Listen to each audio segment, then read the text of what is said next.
Class 9 civics chapter second rule of law and respect for rights, कानून का राज और अधिकारों का सम्मान।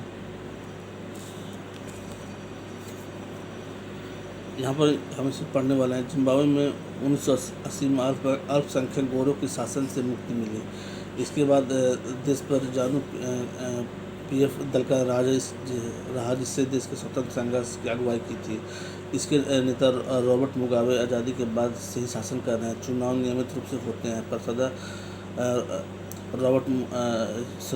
जानू पीएफ दल ही जीतता। राष्ट्रपति मुगाबे कम लोकप्रिय नहीं है, पर वे चुनाव गलत तरीके भी अपनाते हैं। आज़ादी के बाद से उनकी सरकार ने कई बार संविधान में बदलाव करके राष्ट्रपति के अधिकारों में वृद्धि की है और उसकी जवाबदेही को कम किया है। विपक्षी दलों के कार्यकर्ताओं को परेशान किया जाता है और उनकी सभाओं में गड़बड़ी कराई जाती है। सरकार विरोधी प्रदर्शनों और आंदोलनों को गैर कानूनी घोषित कर दिया जाता है। एक ऐसा कानून भी है जो राष्ट्रपति की आलोचना के अधिकार को सीमित करता है।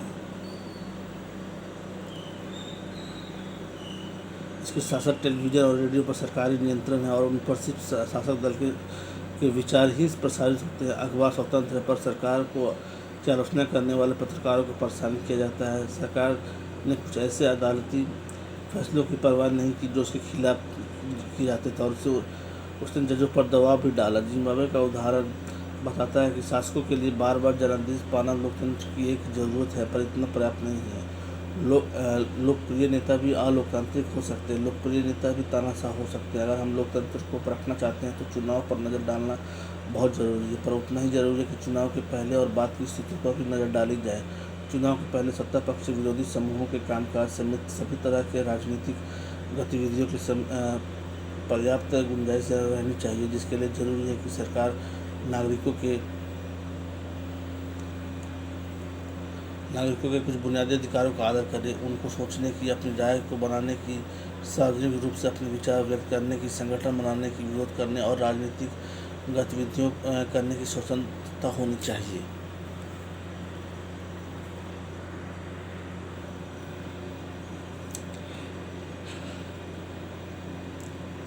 इसके अलावा इन अधिकारों की रक्षा स्वतंत्र न्यायपालिका को करनी चाहिए, जिसके आदेशों का पालन सब लोग करते हैं। इन अधिकारों के बारे में हम अध्याय चैप्टर 6 में भी पढ़ेंगे। इसी प्रकार कुछ दूसरी शर्तें हैं जो चुनाव के बाद सरकार चलाने के तौर तरीकों पर लागू होती है। एक लोकतांत्रिक सरकार सिर्फ इस कारण से मनमानी नहीं कर सकती कि उसने चुनाव जीता है, उसे भी कुछ बुनियादी तौर पर तरीकों का पालन करना होता है। खास तौर से उसे अल्पमत वाले समूहों को दी गई गारंटियों का आदर करना होता है। हर प्रमुख फैसला लंबे विचार विमर्श के बाद लेना होता है। हर पदाधिकारी को उस पद के साथ जुड़े अधिकार और जिम्मेदारी संविधान द्वारा दी जाती है। ये सभी न सिर्फ जनता के प्रति उत्तरदायी है, बल्कि स्वतंत्र अधिकारियों के प्रति भी उनकी जवाबदेही होती है। इसके बारे में हम चैप्टर 5 में भी देखेंगे। इस प्रकार हम लोकतंत्र की चौथी और अंतिम विशेषता को रेखांकित कर सकते हैं। एक लोकतांत्रिक सरकार संवैधानिक कानूनों और नागरिकों की अधिकारों द्वारा खींची लक्ष्मण रेखा के भीतर ही हमेशा काम करती है।